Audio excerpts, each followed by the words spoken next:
বন্ধুরা, আজকে বছরের প্রথম দিন। দেখো, এক বছর পরে আবার তোমাদের সামনে এলাম। যাই হোক, সবাইকে জানাই নতুন বছরের অনেক অনেক শুভেচ্ছা। বড়দের আমার প্রণাম, আর ছোটদের আমার বুক ভরা ভালোবাসা। আজকে তোমরা আমার টাইটেল থাম্বনেল দেখেই এসেছো। আজকেও ভিডিওতে আমি ইন্ট্রো দেবো না, কারণ ভিডিওটা আজকে অনেক বড় হয়ে যাবে। অনেক অজানা কথা, অনেক অজানা তথ্য আমি তোমাদের সঙ্গে আজকে শেয়ার করব। অনেক কিছুর উত্তর দেব, অনেক কিছুর উত্তর তোমরাও পেয়ে যাবে। তোমাদের মনে এটা রয়েছে যে অর্ণববাবু কেন সামনে আসছেন না। যদি অর্ণববাবু সত্যি নির্দোষ হয়ে থাকেন, তাহলে অর্ণববাবু কেন সামনে এসে নিজে সবটা ক্লিয়ার করছেন না। এটা শুধু কিছু মানুষের নয়, তোমাদের সবার প্রশ্ন। আজকে চলো সমস্ত প্রশ্নের উত্তর আমি আমার ভিডিওর মাধ্যমে তোমাদের কাছে পৌঁছে দেবো।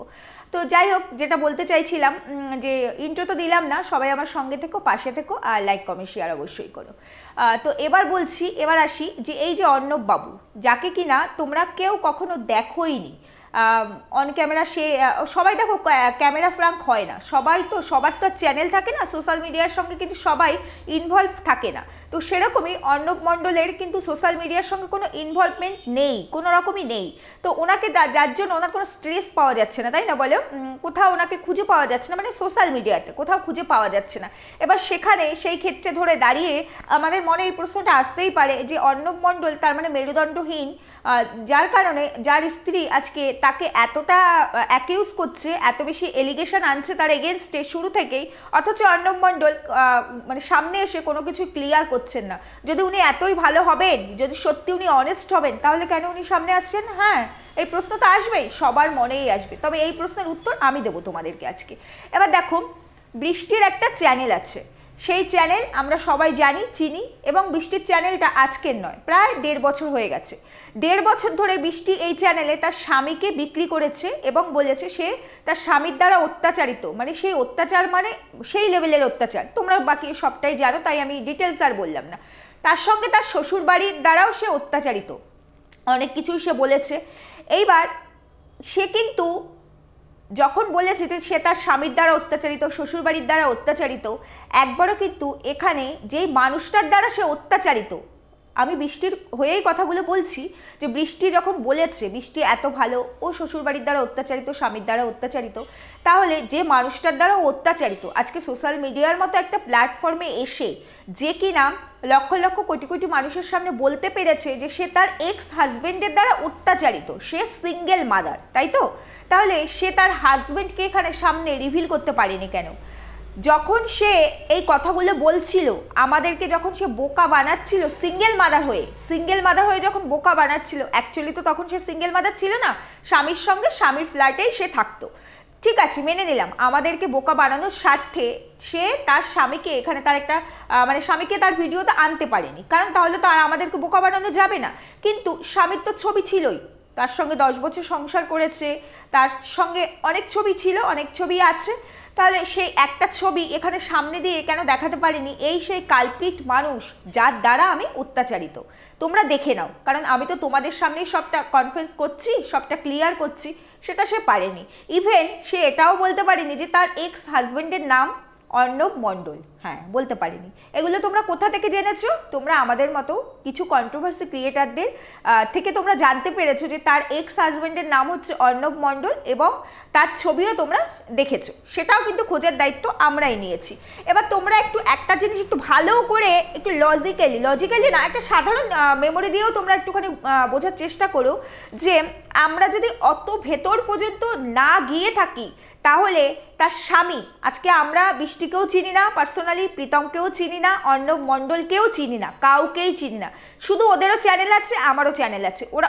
ওদের পক্ষে সম্ভব আমার ফ্যামিলি ব্যাকগ্রাউন্ড বার করো? তোমাদের পক্ষে সম্ভব? কারো পক্ষেই নয়। তাহলে সেখানে দাঁড়িয়ে আমরা যখন অর্ণব মণ্ডল ওর এক্স হাজবেন্ডের নাম সেটা তোমাদেরকে জানাতে পেরেছি, অর্ণব মণ্ডলের ছবি তোমাদের সামনে রিভিল করতে পেরেছি, তাহলে এখান থেকে স্পষ্ট যে আমরা অনেক দূর পর্যন্ত গেছি বলেই এইগুলো আমরা তোমাদের সামনে আনতে পেরেছি।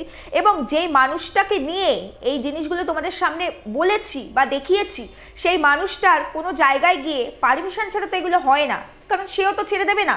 সে তার স্ত্রী এতদিন ধরে, 1 বছর ধরে তাকে বেঁচেছে, তারপরেও সে যখন সেটা নিয়ে চুপ করে আছে, একটা কথাও বলেনি, তাহলে আমরা যখন তার নামটাকে রিভিল করছি, ইভেন তার ছবিটাও তোমাদেরকে দেখিয়ে দিচ্ছি, সুতরাং এখানে কোথাও গিয়ে পারমিশন ছাড়া তো কোনো কিছুই হয় না, সম্ভব কি বলো? সম্ভব নয়। যেমন দেখো, আমরা কিন্তু পারমিশন পাইনি বলে আজকে বৃষ্টির দাদা বা বৃষ্টির ফ্যামিলির বাকি যারা আছে তাদের কোনো কিছু কিন্তু এখানে রিভিল করতে পারছি না, তাদের ছবিটাও কিন্তু তোমাদের সামনে দিতে পারছি না, আমাদের কাছে থাকলেও দিতে পারছি না, এরকম আরও অনেক মানুষের আমরা কিন্তু দিতে পারছি না, আটকে যাচ্ছি, কারণ পারমিশনের প্রয়োজন, পারমিশন ছাড়া কোনো কাজই করতে পারি না। এবার তোমাদের মনে দুটো প্রশ্ন থাকতে পারে যে যে বলছে যে বৃষ্টির এক্স হাজব্যান্ডের নাম অর্ণব মণ্ডল, মিথ্যেও হতে পারে, হতেই পারে, কারণ তোমরাও তো কেউ চেনো না তাকে। বৃষ্টির এক্স হাজব্যান্ডের যে ছবিটা দেওয়া হয়েছে সেটা মিথ্যে, তোমাদেরও মনে হতে পারে।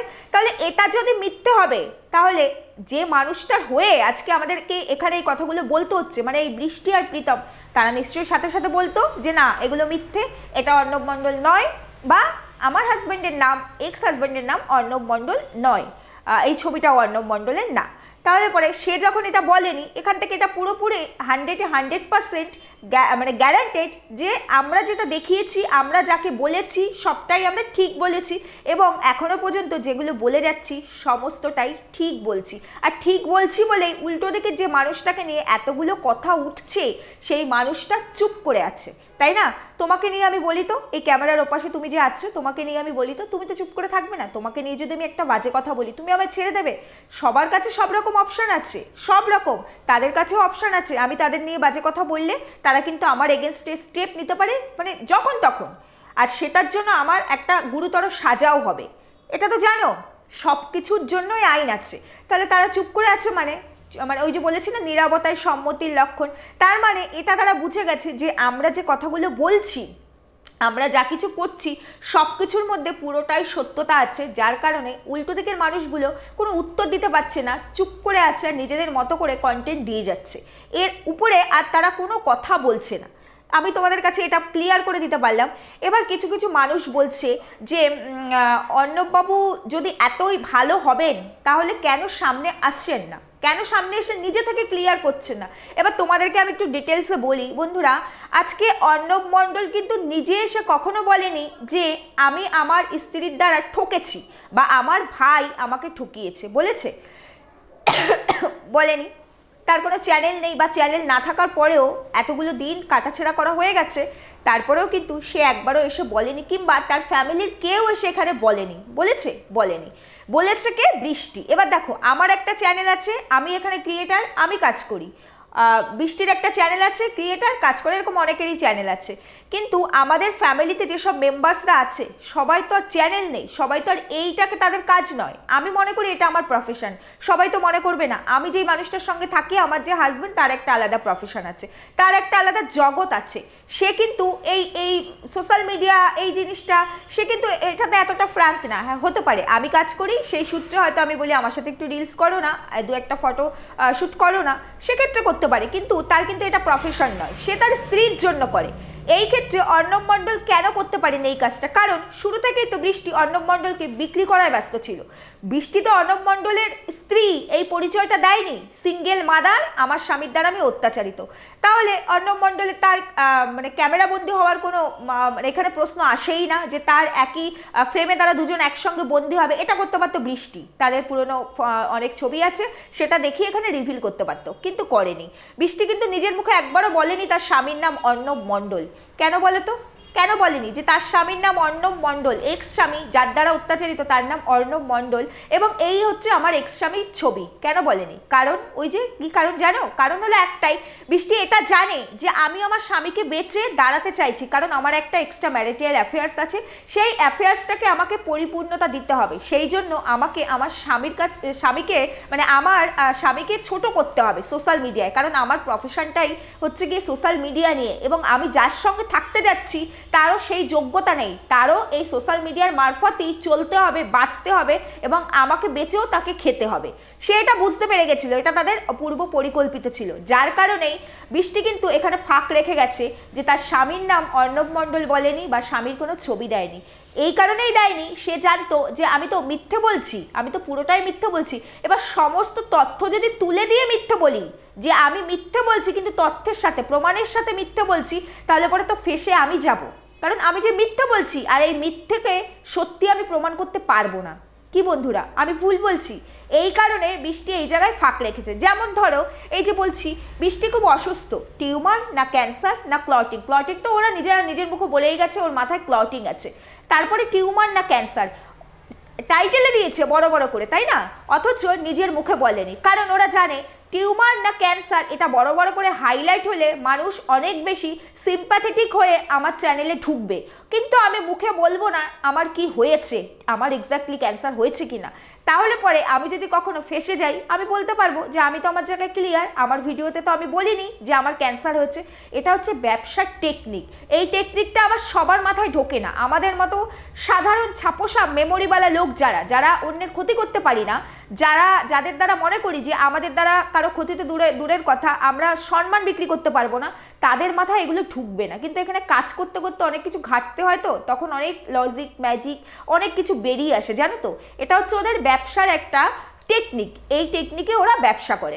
আজকে দেখো আমি অবশ্যই বলবো অর্ণব মণ্ডল কেন সামনে আসছে না, তোমরা একটু সাথে থাকো, আমি সবটাই বলবো তোমাদেরকে, এই ভিডিওতেই বলবো। আমি শুধু একটু এই দিকটা বলে নিই যে আজকে দেখো যে মানুষটা এই জাস্ট 1.5-2 মাস আগে, 1-1.5 মাস আগে বলবো, ভীষণ অসুস্থ, মানে মরণ বাচন রোগ নিজেরাই দিয়েছে ওরা, মরণ বাচন রোগ, অনেক রেস্ট্রিকশান, তারপরে অনেক সমস্যা ওদের, বাঁচবে কিনা, ভিডিওগুলো স্মৃতি হিসাবে থেকে যাবে, ওর অনেক ইচ্ছা পূরণ হলো না, টিউমার না ক্যান্সার, এত কিছু বলেছে, মানে যার নেই কোনো অ্যান্সার, ওটি হবে কিনা জানে না। তারপরে এখানে বড় বড় করে দিয়েছিল ওটির ডেট ডাক্তার দিয়ে দিয়েছে। আলটিমেটলি এই লাস্ট ভিডিওতে তোমরা নিশ্চয়ই দেখেছো যে আমাদের এই যে বৃষ্টি রানী উনি কিন্তু বলেই দিয়েছেন যে এখন তো আমি একটু সুস্থ, এখন তো আমি অনেকটা সুস্থ হয়ে গেছি, এখন আমি পারি একটা ক্যান্সার বা একটা টিউমার বা একটা ক্লটিংয়ের মতো রোগ সুস্থ হয় না 1 মাসের মধ্যে। হয় কি বন্ধুরা? এটা তো একটা সাধারণ জেনারেল নলেজ মানুষের, তাই না, যে হয় না। হ্যাঁ, এখন যদি ও বলতো আমার একটা জ্বর হয়েছে, সেটা 2 দিনে 1 দিনেও ঠিক হয়ে যায়, আবার 7 দিনও লাগে, 15 দিনও লাগে, সেটাকে আমরা মানতে পারি। ও যদি বলতো যে আমার নার্ভের কোনো সমস্যা আছে বা আমার ইন্টারনাল কোনো প্রবলেম হচ্ছে, আমি মেডিসিন নিচ্ছি, সেটাও কিওর হয়ে যেতে পারে 1-1.5 মাসের মধ্যে। অনেক রোগ আছে, অনেক সমস্যা আছে যেগুলো সুস্থ হতে 15 থেকে 1 মাস সময় লাগে, তার মধ্যে মানুষ ফিট অ্যান্ড ফাইন হয়ে যায়। কিন্তু যে ধরনের রোগকে ওরা এখানে ইন্ডিকেট করেছে, ইন্ডিকেট না, টোটালি আমাদেরকে বুঝিয়েছে, সেই ধরনের রোগ থেকে একটা মানুষকে সুস্থ হতে হলে যদি তার ফার্স্ট স্টেজেও ধরা পড়ে, মিনিমাম 1 বছর সময় লাগে, এবং তার একটা প্রপার ট্রিটমেন্ট এবং খুব এসেনশিয়াল একটা ট্রিটমেন্ট দরকার। এবং সেই ট্রিটমেন্টটা যারা প্রত্যেক দিন ডেইলি ব্লগের মধ্যে সবটুকু তুলে ধরছে, এবং সেই তুলে ধরার মধ্যে তার ট্রিটমেন্টটাও উঠে আসবে। এক্ষেত্রে আমরা কিচ্ছু দেখিনি, নাথিং, শুধু তাদের টাইটেলে বড় বড় করে দেখা এবং তাদের ভিডিওর মধ্যে শুনতে পেয়েছি খুব অসুস্থ, পয়সা নেই, ওটি করতে পারছে না, চোখের ওটি করতে হবে, পয়সা নেই, বডি পার্টস প্যারালাইসিস হয়ে যাচ্ছে ডাক্তারের কথা অনুযায়ী, মাথার ক্লটিং, চোখ থেকে বাস্ট হয়ে বেরিয়ে গেছে, চোখের ইমিডিয়েট ওটি হবে, কিন্তু ওটি ফটি কিচ্ছু হয়নি, একটা আই ড্রপসও লাগেনি, চোখে দিব্যি দেখতে পেয়েছে। কদিন আগেই বলছিল কোথায় জানি ক্যামেরাটা, এখন একদম সে রান্নাও করছে, জাস্ট কয়েকদিনের কথা। এগুলো না সাডেন হয় না, সাডেন এই ধরনের রোগ সুস্থ হয় না। দেখো আমি তো আগেই বলেছি, ওরাও যেই মানে সময়টাতে বিলং করছে, আমরাও সেই সময়টাতে বিলং করছি। আমরা কিন্তু অনেক ওল্ড ভার্সানে নেই যে আমরা এগুলো বুঝবো না, নিউ ভার্সানে কি হচ্ছে এমনটা তো নয়। হতে পারে বৃষ্টি আমার থেকে হয়তো 2-1 বছরের ছোট, এর থেকে তো বেশি কিছু নয়, কিন্তু একই জায়গায় আমরা বিলং করছি, তাই না, একই জেনারেশন বিলং করছি। তাহলে তোমার বুদ্ধি যদি ওই লেভেলের হয়, তুমি কি করে ধরছো উল্টো দিকের মানুষগুলোর বুদ্ধি একেবারে হাঁটুর নিচে? এটা তো ধরা একদমই, মানে সে বোকা, মানে আমি বলবো তারই বুদ্ধি নেই, তাই না? তাই ওরা নিজের জালে নিজেরা যে কিভাবে জড়িয়েছে, আসলে ওরা বুঝতে পারেনি ধরা পড়ে যাবে। ওদের তো টার্গেট অন্যরকম ছিল, এই রোগটাকে নিয়ে ওরা আর 1-1.5 বছর চালাতো। ওরা ধরা পড়ে যাওয়ায় এখন ওদের স্ক্রিপ্টের জিনিসগুলো তো আর সেভাবে চালাতে পারছে না, স্ক্রিপ্ট লেখা ছিল একরকম, এখন সব উল্টে পাল্টে যাচ্ছে। ওদের মিথ্যাটা আমি তোমাদেরকে অনেকবার ধরিয়ে দিয়েছি, আবারও রিসেন্ট ধরিয়ে দিচ্ছি। এই জাস্ট কদিন আগে গৃহপ্রবেশের রান্নার কথা তোমাদের মনে আছে, 3টে আইটেম রান্না করেছে, তারপরে সেটাকে নাটক বানাতে হবে বলে নিবুলাইজার নিতে হলো, সেটাকে বড় বড় করে দেখাতে হলো এবং বলতে হলো এর জন্য ওই দায়ী, ওকে বলা হয়েছিল তুই কাজ করিস না, অথচ তুই কাজ কর, ক্যামেরা আমি করব, আমি সেই ক্যামেরা সবটা পিকচার মানে ক্যামেরা বন্দি করে তোদের সামনে মানে পাবলিকের সামনে প্রেজেন্ট করব। এটাই তো করতে চেয়েছিল, আর এটাই করেছে, চেয়েছিল কি এটাই করেছে।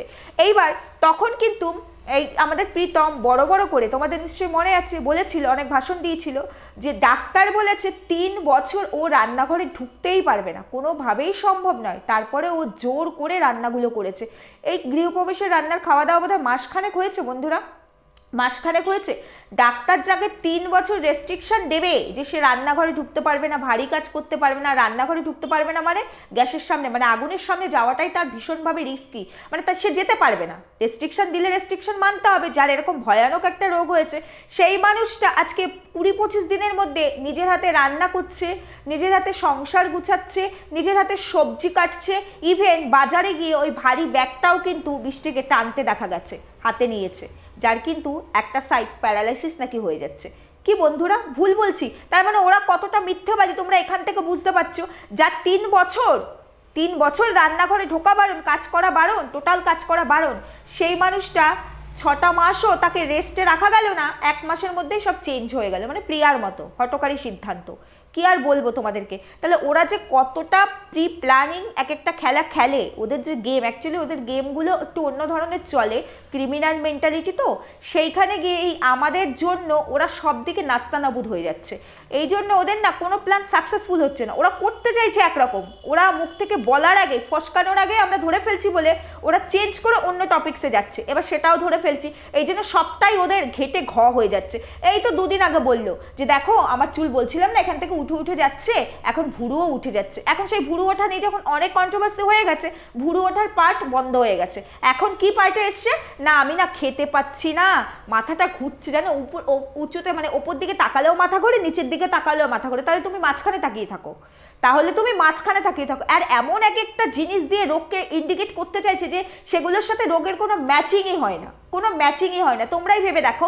তো ওপর দিকে তাকালেও মাথা ঘোরে, অনেক সময় হয়, অনেকে নার্ভের সমস্যা থাকলে না ওপর দিকে তাকালে মাথাটা ঘোরে, এটা আমরা জানি, অনেক ক্ষেত্রে হয়। কিন্তু আমার এখন ওপর দিকে তাকালেও মাথা ঘুরছে, নিচের দিকে তাকালেও মাথা ঘুরছে। তাহলে আমি কোন দিকে তাকাবো? আর যদি আমার সত্যি এত সমস্যা, তাহলে তো আমাকে ইমিডিয়েট ডক্টরের কাছে যেতে হবে, ডক্টরের কনসালটেন্সিতে আমাকে মেডিসিন নিতে হবে। কিছুই তো দেখছি না, খালি মাথা ঘুরছে। আচ্ছা, এর একটা কারণ আছে, আমি বলছি তোমাদেরকে।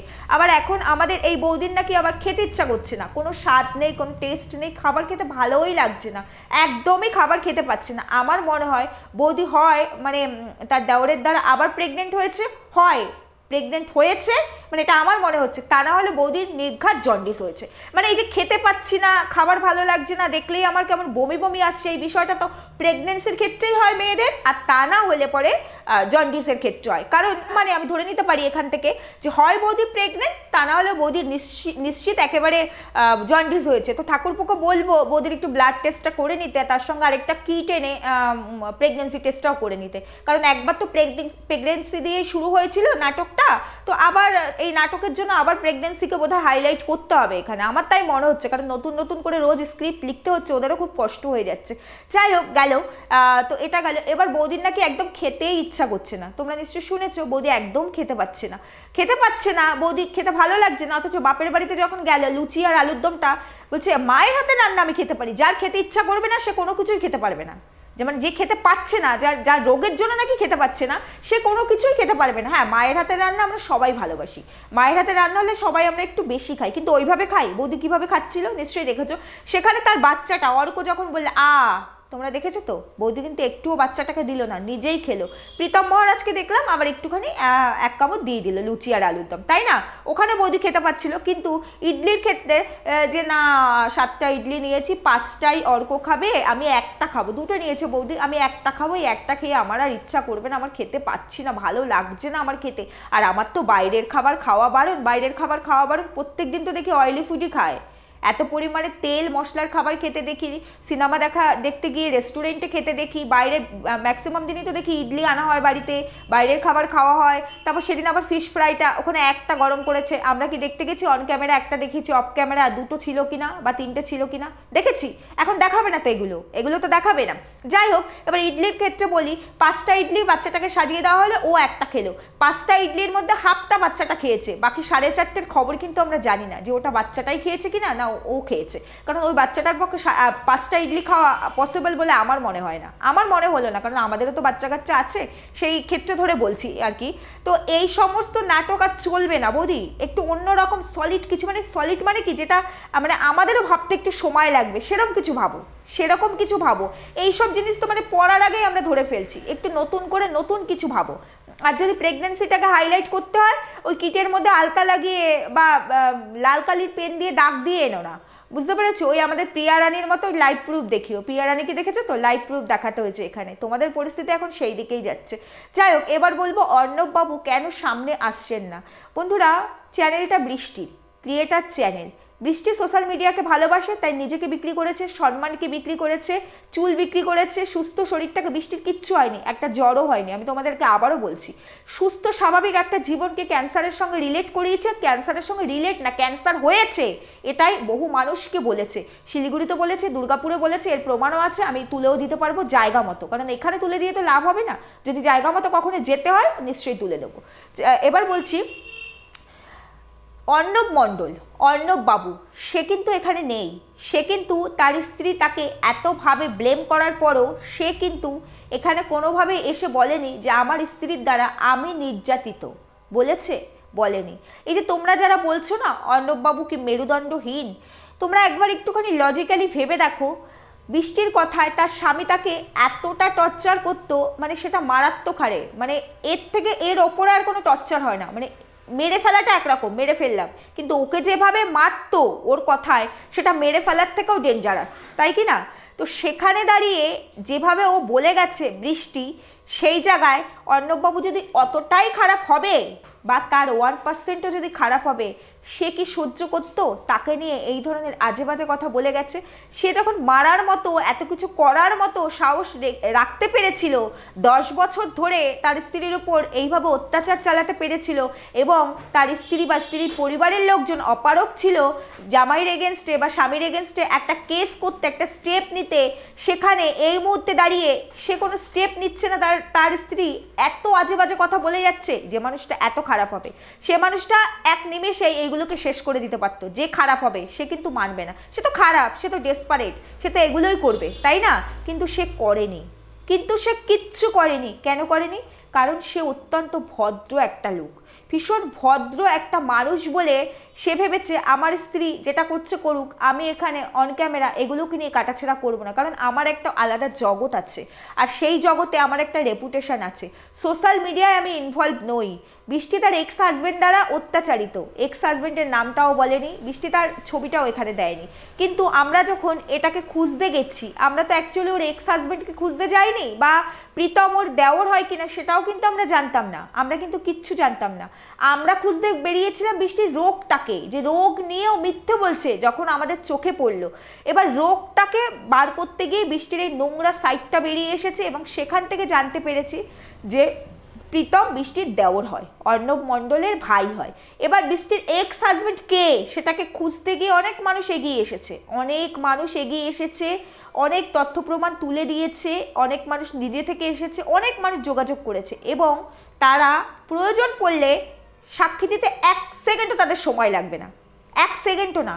আমার মনে হয় এই যে আমি কথাগুলো বললাম, এই কথাগুলো যে বোঝার, সে নিশ্চিত এতক্ষণে বুঝে গেছে, মানে আমি বৃষ্টি প্রীতমের কথা বলছি, তারা বুঝে গেছে। এবার অনেক কিছু আছে জানো তো বন্ধুরা, চাইলেও তোমাদের সামনে আমি ক্লিয়ার করতে পারবো না, পারছি না, অপারক এক্ষেত্রে। ওই যে বললাম আমরা তো একজন ক্রিয়েটার, কারো পার্সোনাল লাইফ নিয়ে কথা বলতে চাই না, ভিডিও টু ভিডিও আমরা করি, ভিডিওতে তারা যতটুকু টেনে আনে অসঙ্গতি দেখলে ততটুকু নিয়ে কথা বলি, এবং সেটা যখন খুঁজতে যাই যে এই অসঙ্গতিটা কোথা থেকে এসছে, তখন অনেক কিছু হাতে উঠে আসে, কিন্তু ওই ভিডিওতে যেই যে মানুষগুলোকে পার্টস হিসাবে রাখা হয়েছে, তার বাইরের মানুষের সমস্ত কিছু ডেটা আমাদের সামনে আসলেও আমরা এখানে বলতে পারি না, মানে আমি তো বলিই না, আমার খারাপ লাগে পার্সোনালি, সেই কারণে।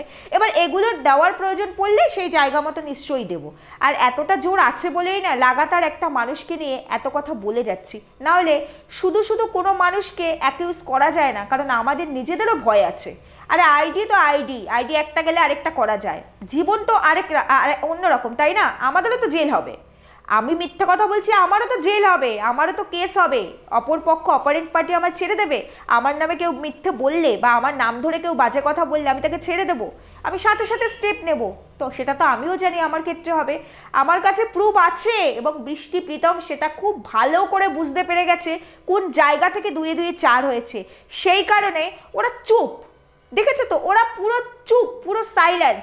অনেকে বলছে যে প্রীতম কেন তার স্ত্রীর দায়িত্ব নিতে পারছে না। বৃষ্টির আগের হাজবেন্ড তো বৃষ্টিকে ঠিকমতো সম্মান করতেই পারিনি, দায়িত্ব নিতে পারিনি, তাহলে প্রীতম কেন দায়িত্ব নিতে পারছে না? কি করে প্রীতম দায়িত্ব নেবে? প্রথম কথা, বৃষ্টি প্রীতমের ওয়াইফ নয়, বৃষ্টির ডিভোর্স হয়নি, তাহলে প্রীতমের ওয়াইফ হলো কি করে? চিটিংবাজি করে ওরা রেজিস্ট্রি করেছে, ওরা চিটিংবাজি করে লোক ধরে আধার কার্ডের নাম চেঞ্জ করে, এই বৃষ্টি এত ধুরন্ধর, আধার কার্ডের নাম চেঞ্জ করে তারপরে ওরা রেজিস্ট্রি করেছে। এবং রেজিস্ট্রিতে কে ছিল, কারা সাক্ষী ছিল, সব চলে এসছে বৃষ্টি, সব চলে এসছে। কিন্তু আমি কোনো থার্ড পার্সনকে টানতে চাই না, এটা জায়গা মতো যাবে, আমি বলার কেউ নেই। দেখো আমি কেস করতে পারি না কারো এগেনস্টে, আমি কারো এগেনস্টে কেস করার কে? আমার সাথে তো পার্সোনালি কিছু করেনি, আমি এখানে কাজ করি, আমার কাজ কন্ট্রোভার্সি, নোংরামি দেখলে তাকে নিয়ে কথা বলবো, সেই জন্য ওদের পয়েন্ট তুলে ধরতে হচ্ছে, ওদেরকে নিয়ে কথা বলতে হচ্ছে, এর বাইরে আর কোনো সম্পর্ক নেই।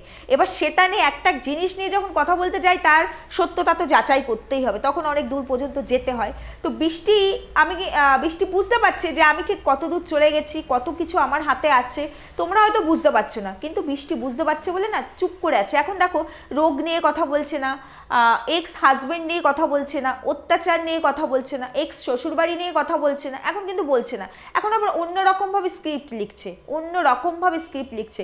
এই হচ্ছে সেই মেয়েটি, এই হচ্ছে সেই মেয়েটি, আর এই হচ্ছে সেই দেওরটি, যারা কিনা দিনের পর দিন দাদার ফ্ল্যাটেই বৌদি দাদার সঙ্গে থাকছে আর স্বামীর ফ্ল্যাটেই তার স্ত্রী স্বামীর সঙ্গে থাকছে, তারপরেও আমাদেরকে বোকা বানিয়েছে যে সে সিঙ্গেল মাদার। এখান থেকেই প্রমাণিত তারা দুজন কতটা সৎ, কতটা অনেস্ট আর কতটা ফ্রড, নিশ্চয়ই প্রমাণিত। এই হচ্ছে সেই বৌদি আর সেই দেওর যারা কিনা নিজেদেরকে প্রিটেন্ড করছে যে ওরা ঠিক, তার স্বামীর দ্বারা সে অত্যাচারিত, সে তার বৌদিকে নতুন জীবন দিয়েছে, অথচ তাকে পালিয়ে যেতে হয়েছিল কলকাতা থেকে শিলিগুড়িতে, এবং নিজেদের ফোনগুলোকে সুইচ অফ করে রাখতে হয়েছিল লোকেশন যাতে ট্র্যাক না হয়। কেন? আমি যদি অন্যায় নাই করে থাকি, আমার লোকেশন ট্র্যাক কেন কেউ করবে? আর হলেও বা তাতে কি যাবে আসবে?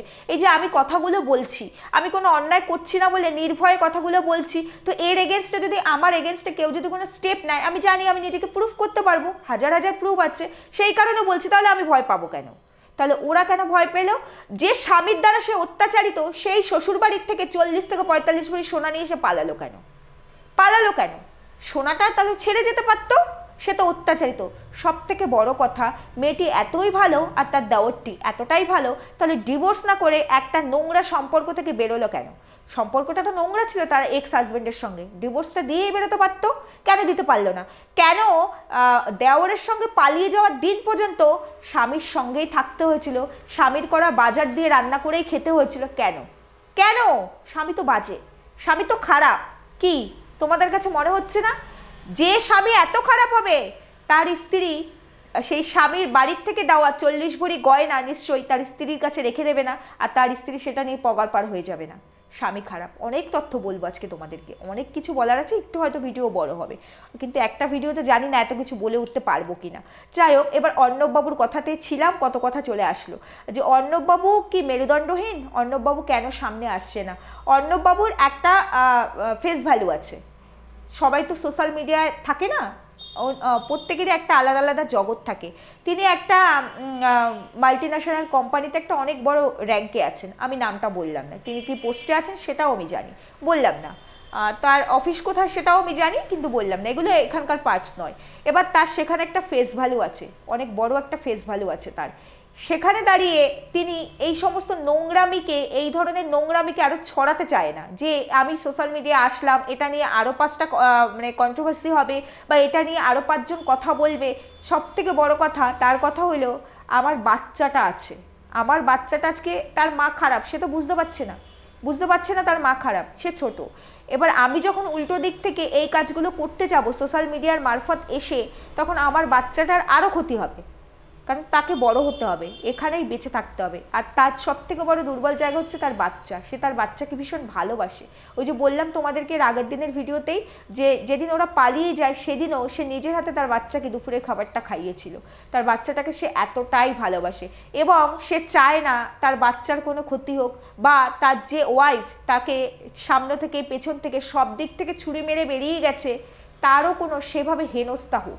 হ্যাঁ, তাই বলে কি সে কিছু করবে না? সে কি বসে থাকবে? করতে হলে কি সোশ্যাল মিডিয়াতে এখন সবার সামনে এসে করতে হবে? হ্যাঁ, সময় হলে হয়তো আসবে, সময় হলে হয়তো আসবে। সোশ্যাল মিডিয়ার প্ল্যাটফর্মে এসে আমি বললাম আমার বউ যে কথাগুলো বলেছে প্রত্যেকটা কথা মিথ্যে বলেছে, ব্যাস তাতেই আমি জাস্টিস পেয়ে গেলাম। তাতে কি তার ডিভোর্সটা সে পেয়ে যাবে? তাতে কি তার বাচ্চাটাকে সে তার কাছে পেয়ে যাবে? কোনোটাই নয়। তার জন্য তাকে জায়গা মতো যেতে হবে। তাহলে সোশ্যাল মিডিয়ায় না এসে তাকে জায়গা মতো যাওয়াটাই তার উচিত। তাহলে সে সেই কাজটাই আগে করবে। তাহলে অনেক মানুষ বলছে অর্ণববাবু এত ভালো, অর্ণববাবু তত ভালো, অর্ণববাবুর মেরুদণ্ড নেই, কেন অর্ণববাবু সামনে আসছে না? অর্ণববাবু সামনে আসলে তোমরা কি এর জন্য কোনো বিচার এনে দিতে পারবে? অর্ণববাবু সামনে এসে বললো, এই যে আমরা এত কথা বলছি, তাতে কি বৃষ্টির কোনো বিচার হলো? হচ্ছে। বিচার তো করবে সেই জায়গার লোকেরা, আমরা তো করতে পারবো না। আমরা এখানে যাদেরকে বোকা বানাচ্ছে তাদের সামনে সত্যিটা তুলে ধরতে পারবো। বিচার কি করার আমরা কে? আমরা বিচার করতে পারবো? আমরা তোমাদেরকে চোখে আঙুল দিয়ে দেখিয়ে দিতে পারবো কতটা ঠকবাজ, কতটা ঠকাচ্ছে তোমাদেরকে। বিচারের জায়গায় বিচার হবে। তাহলে সেই কাজটাই আগে করতে হবে। পাঠিয়েছিল অর্ণববাবু, কিন্তু পাঠিয়েছিল। বৃষ্টি তো পালিয়ে ছিল, শিলিগুড়িতে পালিয়ে গেছিলো, সবই তো তোমরা জানো। বৃষ্টির বাপের বাড়িতে কিন্তু নোটিশ পাঠানো হয়েছিল ডিভোর্সের জন্য, আরও বেশ কিছু, সেগুলো আমার বলার দরকার নেই, এখানে আমি বলতে চাই না। সেগুলোকে একবার নয়, পাঠানো হয়েছিল অনেকবার। বৃষ্টির বাড়ির লোক, বৃষ্টির মা বাবা কতটা ইনভলভ আমি জানি না, বৃষ্টির মা সেটাকে রিটার্ন করে দিয়েছে এবং বলেছে আমরা এগুলো রাখতে পারবো না। অথচ মেয়ের সঙ্গে কিন্তু সম্পূর্ণ যোগাযোগ তাদের ছিল, তারা এটাকে রিটার্ন করে দিয়েছে। পাঠানো কিন্তু হয়েছিল। এই কথাগুলো ভুল কিনা একটুখানি বৃষ্টি প্রীতমকে বলতে বলে তো। এই কথাগুলো ঠিক বলছি বলেই না বৃষ্টি প্রীতম চুপ করে আছে, একদম চুপ করে আছে। তোমাদেরকে আমি আরও জানাবো, এই যে শ্বশুরের দ্বারা এত অত্যাচারিত, এই শ্বশুরের ভিডিও আমি কালকে নিয়ে আসবো, আজকে বলবো না যে এই শ্বশুর ওর জন্য কি কি করেছে। জলজ্যান্ত প্রমাণ সবটা, এই যে বৃষ্টিকে বলো মিথ্যে বলছে কিনা আর প্রমাণ জায়গা মতো সব দিতে পারবো, সব প্রমাণ জায়গা মতো দিতে পারবো। ওই পার্টস এখন আর বলছি না, ওটা কালকে আসবে, কালকেই বলবো, একটা ভিডিওতে সম্ভব নয়। তো এই যে বৃষ্টি আর প্রীতম এত ভদ্র, এত ভালো, তাহলে পরে ডিভোর্সের জন্য 4টে হিয়ারিং চলছিল, সেখানে যায়নি কেন? সেখানে বৃষ্টি যায়নি কেন ডিভোর্সের জন্য? এত ভালো যে মানুষটা বলছে তার স্বামীর দ্বারা এত অত্যাচারিত, সে নিজে ভালো, তার দেওরটি ভালো, আবার তারা কিনা স্বামী স্ত্রীর বন্ধনের কথা বলে, দুজনের মধ্যে যদি মিল থাকতো আমরা একে অপরের পরিপূরক, একে অপরকে তুলে ধরি। আবার বলে ওরা নাকি 2 লাখ সাবস্ক্রাইবার হয়ে গেছে, তাই জন্য আমরা ওদের লেজ ধরে নাকি উঠতে চাইছি। তার মানে স্বীকার করলো কোথাও গিয়ে বাদর দুটো যে ওদের লেজ আছে। আমরা তো মানুষ, আমাদের লেজ নেই গো, ওদের লেজ আছে, বুঝেছো? নেড়ি আর ভেরি এটা স্বীকার করলো যে ওদের লেজ আছে। যাই হোক, তো ওদের লেজ ধরে নাকি উঠতে চাইছি, যারা কিনা ভিউয়ার্সদের পা ধরে উঠেছে, তার জন্য তার চরিত্র বিক্রি করতে হয়েছে, সম্মান বিক্রি করতে হয়েছে, মাথার চুল বিক্রি করতে হয়েছে, এখন ভুরুও বিক্রি করতে হচ্ছে। বুঝতে পেরেছো? এইভাবে যারা কিনা 2 লাখে গেছে তারা আবার আমাদেরকে জ্ঞান দিচ্ছে। যাই হোক, তো এবার তোমাদেরকে একটা কথা বলি, এই যে অর্ণববাবু, তোমরা এই যে অনেকের মনে প্রশ্ন না, অর্ণববাবু তার মানে অর্ণববাবুরও কোনো গলত আছে, অর্ণববাবুও খারাপ। অর্ণববাবুর যদি গলত থাকতো না, তাহলে পরে যদি অর্ণববাবু খারাপই হবে, অর্ণববাবু কিন্তু নিজে থেকেই ডিভোর্সটা দিয়ে দিত, বৃষ্টির ডিভোর্সের আশা করতে হতো না। অর্ণববাবু যদি খারাপই হবে তাহলে নিজে থেকেই ডিভোর্স দিয়ে দিত। যে অনেকে বলে না অর্ণববাবু ডানে বায়ে মেয়ে নিয়ে ঘুরে, মেয়ে নিয়ে যখন ঘুরবে জানেই তো তার বউ তার এগেনস্টে স্টেপ নিতে পারে, তখন কিন্তু সে নিজে থেকেই ডিভোর্সটা দিয়ে দিত। সে তো খারাপ, সে কিন্তু করেনি। ইভেন এখনো পর্যন্ত এটা কিন্তু ঝুলে আছে, কেন? সে যদি খারাপ হবে সে তো তড়িঘড়ি এটার জন্য অ্যাকশন নেবে, তাই না? সে কিন্তু সেটা করেনি, সে কাউকে ছোট করতে চায়নি, সে স্মুথলি আগাতে চায়। আর আমি এখানে তুষারবাবুকে একটা কথা বলতে চাই, বৃষ্টির দাদা তুষারবাবু, যে তুষারবাবু সব আপনি জানেন, আমার ভিডিও আপনি হয়তো দেখছেন, আর যদি না দেখে থাকেন আমার ভিডিওটা কিভাবে আপনার কাছে পাঠাতে হয়, আপনি কিভাবে দেখতে পাবেন সেই ওয়েও আমার কাছে আছে। সেটাও আপনি জানেন, তাই এখানে ডিটেলস বললাম না, সবটা না বলাই ভালো। তো সেখানে আমি আপনার কাছে একটা অনুরোধ করব, বলতে পারেন হাত জোর করে একটা অনুরোধ করব। আপনি হয়তো মুখ খুলছেন না, কিন্তু আপনি সহ্যও করতে পারছেন না। মনে আছে তো আপনি আপনার বান্ধবীকে কি বলেছিলেন? আপনি নিজে বলেছিলেন যে ওরা তো নোংরা, ওরা তো নোংরা, যা করছে করুক, ওদের থেকে তুইও নিজে দূরে সরে যা। এর মধ্যে তুই নিজের হাত দিয়ে নিজের হাতটাকে নোংরা করিস না, তোর নিজের ক্ষতি হয়ে যাবে। ওদেরকে ওদের মতো ছেড়ে দে, কিছু করার তো নেই, কি করবো বল? কারণ আমি জানি আপনিও অপারক এক্ষেত্রে, কারণ আপনার মা বাবা যেখানে মেনে নিয়েছে আপনি আর সেখানে কি করতে পারেন? মনে পড়ে তো তুষারবাবু এই কথাগুলো বলেছিলেন। তো সেখানে দাঁড়িয়ে আপনি সবটাই জানেন, আমার জানা আর আপনার জানার মধ্যে আকাশ পাতাল তফাৎ। আপনি নিজের হাতে সবটা দেখছেন, নিজের চোখে দেখছেন আর কি, আর আপনি সশরীরে দেখছেন সামনে থেকে। সেখানে দাঁড়িয়ে একটা কথাই বলবো, অর্ক কিন্তু ওখানে ভালো থাকবে না, অর্কর ভবিষ্যৎ নষ্ট হয়ে যাবে। আজকে অর্কর এই মার্চে 24শে মার্চ 7 বছর পূর্ণ হবে আর কি, মানে 7-এ পড়বে আর কি, 6 পূর্ণ হয়ে 7-এ পড়বে। তো এটা হচ্ছে ডিসেম্বর শেষ, জানুয়ারি ফেব্রুয়ারি মার্চ, সেখানে দাঁড়িয়ে আজকে অর্ক 2-এ পড়া উচিত, অর্ক কিন্তু এখনো 1-এ। অর্ক কিন্তু কলকাতায় একটা খুব ভালো স্কুলে পড়তো, রামমোহন মিশনে পড়তো। তোমরা জানো যে সেই স্কুলটা খুব ভালো একটা স্কুল, খুবই ভালো একটা স্কুল, টপ 10-এর মধ্যে একটা স্কুল। আর সেখানে কিন্তু অর্ক খুব ভালো একটা স্টুডেন্ট ছিল, র্যাঙ্ক করতো, ভীষণ ভালো স্টুডেন্ট ছিল। আর অর্ণববাবু কিন্তু যখন পিটিএমগুলো হয় না, প্যারেন্টস মিটিংগুলো, বহু প্যারেন্টস মিটিংয়ে কিন্তু অর্ণববাবু তার সন্তানের জন্য সেখানে প্রেজেন্ট থাকতেন। তার অত বড় পোস্ট থাকা সত্ত্বেও সে কিন্তু বহুবার প্রেজেন্ট ওখানে হয়েছেন, বহুবার।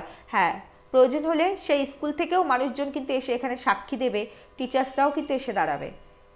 বুঝতে পেরেছো তো বৃষ্টি? ভেবো না তুমি অন্যায় করছো বলে তোমার মাথার উপরে একজন বড় কেউ আছে ভেবেছো যে তার দ্বারা আমি অনেক কিছু ঘুরিয়ে দিয়েছি। এখানে আমি বললাম যে ওই যে অনেক কিছু বলতে পারছি না, সবই জানি। তুমি ঘুরিয়ে দিয়েছো, অন্যায়টাকে ন্যায়তে পরিণত করার চেষ্টা করেছো, তার মারফত তুমি অনেক ইনলিগাল কাজ করে ফেলেছো, সবই কিন্তু হাতে আছে। যখন টান পড়বে, সব টান পড়বে কিন্তু বৃষ্টি, এটা বৃষ্টিকে বললাম। আর তুষারবাবুকেও বললাম, এটা আপনিও খুব ভালো করে জানেন। তাই অর্ককে তার বাবার কাছে ফিরিয়ে দিন। তার বাবা আছে, তার বাবার একটা সম্মান আছে, একটা রেপুটেশন আছে, তার বাবার একটা ব্রাইট ফিউচার, তার বাবা তার সন্তানকে খুব ভালোবাসে, সেটা আপনি আমার থেকে বেশি ভালো জানেন যে তার বাবা তার সন্তানের জন্য ঠিক কতটা কি কি করতো। এবং সেখানে অর্ক ভালো থাকবে, অর্কর একটা পরিবার আছে, অর্কর একটা নিজস্ব বাড়ি আছে। এই যে লাইফটা বৃষ্টি ওকে দিচ্ছে, এটা হচ্ছে বৃষ্টি অর্ককে ইউজ করছে, আর প্রীতম তো পুরোপুরি ইউজ করছে ছেলেটাকে, ইউজ করে ছেলেটার পুরো ফিউচারটা ড্যামেজ হয়ে যাবে। তাই আমি আপনার কাছে রিকোয়েস্ট করছি, যেভাবে হোক বাচ্চাটাকে তার বাবার কাছে দেওয়ার ব্যবস্থা করুন। ব্যবস্থা তো এদিক দিয়ে হচ্ছে, হবে, আপনি তো সবই জানেন, সবই বোঝেন, আমি সব বলতে পারছি না এখানে।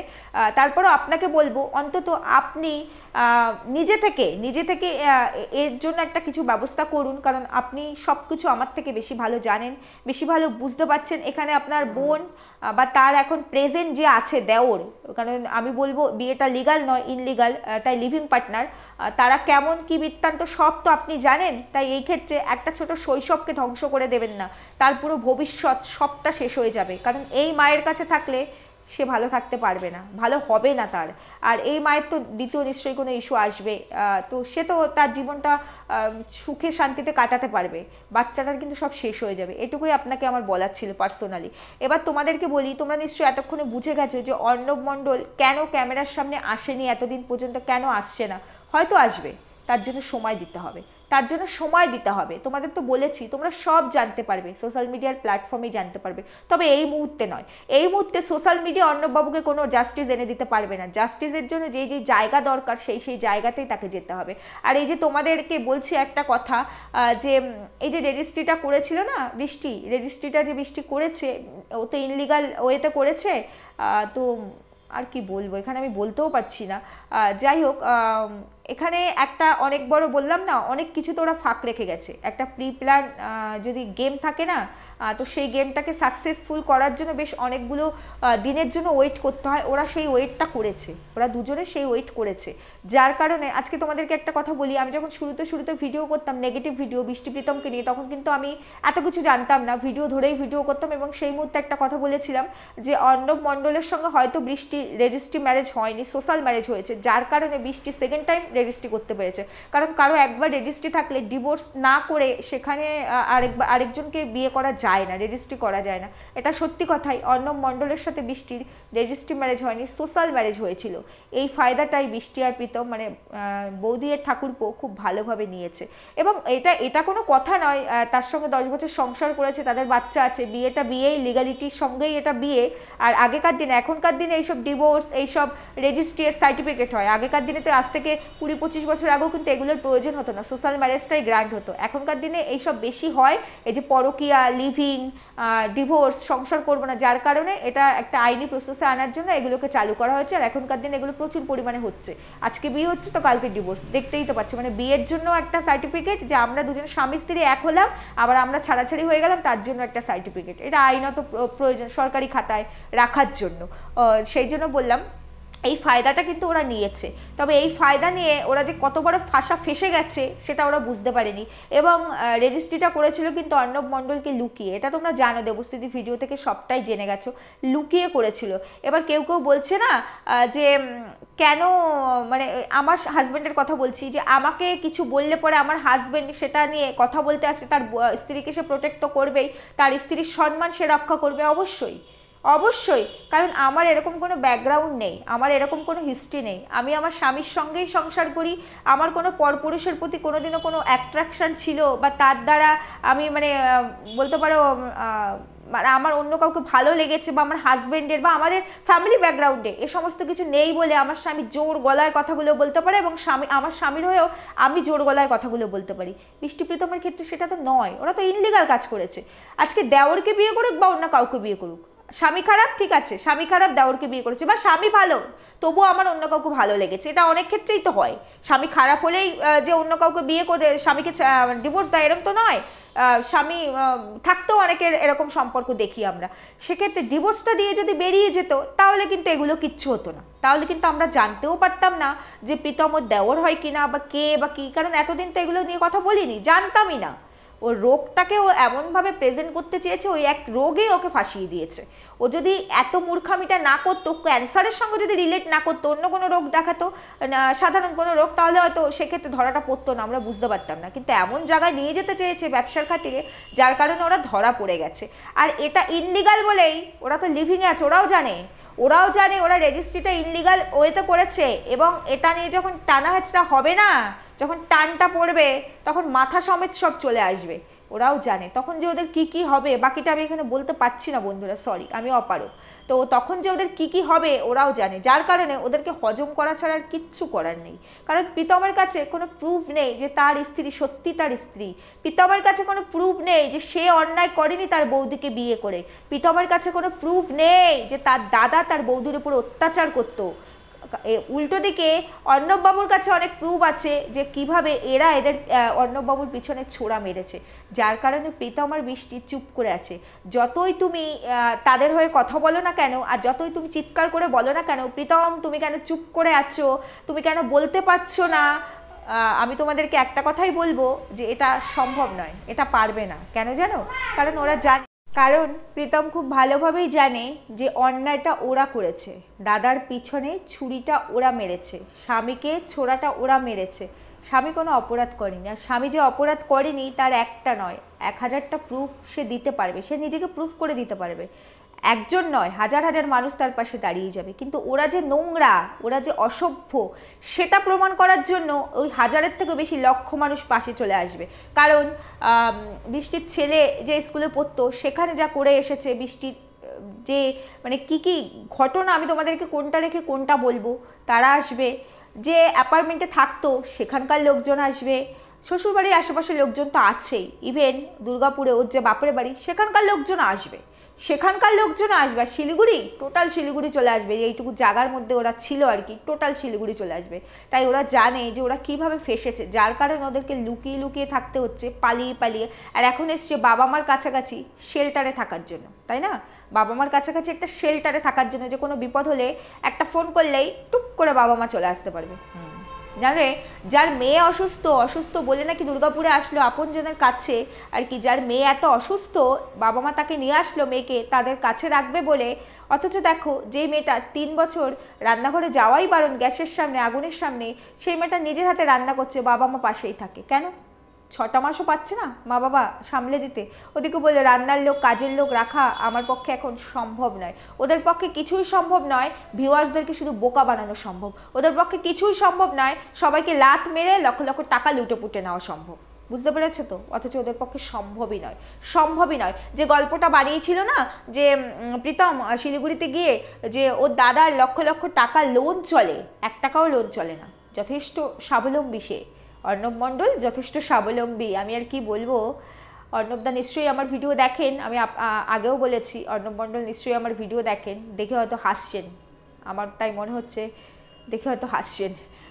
যাই হোক, লক্ষ লক্ষ টাকা নাকি আপনার লোন ছিল অর্ণবদা, আমি আপনাকে বলছি লক্ষ লক্ষ টাকা আপনার লোন ছিল। আপনার ভাই এই কথাই বলেছে শিলিগুড়িতে গিয়ে। আবার তোমরা অনেকে কমেন্টস করেছো, তাহলে পরে এই যে এত 40 ভরির ওপরে সোনা, সেই সোনা বিক্রি করতে চেয়েছিল দেওরকে নিয়ে সংসার করবে বলে। কেন? সোনা বিক্রি করে স্বামীর পাশে দাঁড়াতো, স্বামীর লোন পরিশোধ করতো। কেন করবে? কেন করবে সেটা? কারণ স্বামীকে ঠকানোটাই তো ছিল ওর মেন উদ্দেশ্য। স্বামী খারাপ আমি ভালো, সেটা যদি হতাম তাহলে তো স্বামী খারাপ তার প্রমাণ থাকতো, আমি ভালো তারও প্রমাণ থাকতো। স্বামী খারাপ আমি ভালো সেটা যদি হতো তাহলে তো আমি স্বামীকে ডিভোর্স দিয়েই নতুন সম্পর্কে যেতাম। কোনো সম্পর্কে ঢোকা তো অপরাধ নয়, সেকেন্ড ম্যারেজ করাটা তো অপরাধ নয়। স্বামীকে ঠকিয়ে কারোর সাথে প্রেম করাটাকেই বলে পরকীয়া। আর অনেকে লেকচার বা ভাষণ দেয় না স্বামী খারাপ হলেই নাকি মেয়েরা পরকীয়া করে, একদমই নয়। যে কটা পরকীয়ার ঘটনা ঘটে নিজেদের চরিত্রের কারণে ঘটে। কেউ খারাপ কেউ ভালো বলে হয় না, তাহলে তাকে পরকীয়া বলে না। স্বামী খারাপ হলে মেয়েরা পরকীয়া করে? কোথায় লেখা আছে পরকীয়া করতে হবে স্বামী খারাপ হলে? কোথায় লেখা আছে? স্বামী কখনো এর মধ্যে ইনভলভ থাকে না বা স্ত্রী ইনভলভ থাকে না। যারা পরকীয়া করে তাদের ক্যারেক্টারের মধ্যে এটা থাকে, ওদের রক্তের দোষ, মানে সরি রক্ত মানে কি, ওদের নিজেদের ব্লাডের দোষ। আমি বলছি না যে ওর ফ্যামিলির সবার দোষ আছে, সেটা বলছি না। মানে বৃষ্টির নিজের ব্লাডের দোষ, প্রীতমের নিজের ব্লাডের দোষ। কারণ প্রীতমের ফ্যামিলিতে আরও লোক আছে, তাদের তো এক্সট্রা ম্যারিটাল অ্যাফেয়ার্স নেই। আর বৃষ্টির ফ্যামিলিতেও আরও অনেক লোক আছে, যেমন বৃষ্টির বাবা মা, তারা কিন্তু দুজন দুজনের সঙ্গে একইভাবে সংসার করছে, তাই না? যদিও বা বৃষ্টি এখানে বলেছিল সবার কাছে, শুধু এখানে নয়, শিলিগুড়িতে নয়, কলকাতাতেও যে অ্যাপার্টমেন্টে থাকতো সেখানেও বলেছিল এটা নাকি তার কাকু কাকিমা, তার কাকু কাকিমার সম্পত্তির জন্য তার বাবা মাকে গ্যাস সিলিন্ডার বাস্ট করিয়ে মেরে ফেলেছে। বুঝতে পেরেছো? গ্যাস সিলিন্ডার বাস্ট করিয়ে মেরে ফেলেছে। সম্পত্তির জন্য যদি গ্যাস সিলিন্ডার বাস্ট করিয়ে মেরেই ফেলবে তাহলে তো ওদের 2 ভাই বোনকেও মেরে ফেলবে। কারণ সম্পত্তি বাবা মা না থাকলে সেই সম্পত্তির ভাগিদার তো হবে তার ছেলে মেয়েরা। কি বন্ধুরা ভুল বললাম? ওই যে বললাম অল্প বিদ্যা ভয়ঙ্করী, এদের অবস্থা হচ্ছে তাই। এই দেওর বৌদি এত বেশি শিক্ষিত বলেই সব জায়গায় ধরা পড়ে যায়। এই দেওরের তো অনেক বড় কীর্তি, ভাড়া খোঁজার জন্য বলেছে আমার তো বাবা মারা গেছে, নিশ্চয়ই শুনেছো, একটু ভাড়াটা কম নেবেন আর আমাকে একটু ভাড়া দিন, আমি এখানে নতুন কাজে এসেছি। নতুন কাজে এসেছে, বুঝতে পেরেছো তো? তো ভিডিও আজকেও অনেক বড় হয়ে গেল, কিচ্ছু করার নেই, কিন্তু কিছুই বলতে পারলাম না, অনেক কিছু বলার আছে। যাই হোক, কালকের ভিডিও তো বলবো। কেমন লাগলো ভিডিও, সবটা ক্লিয়ার করতে পারলাম কিনা জানিও। সুস্থ থেকো, ভালো থেকো, নতুন বছর সবাই অনেক আনন্দ করো। আজকে আর কোনো ভিডিও দেবো না, একটা ভিডিওই যাবে, কালকে আবার ভিডিও নিয়ে আসবো।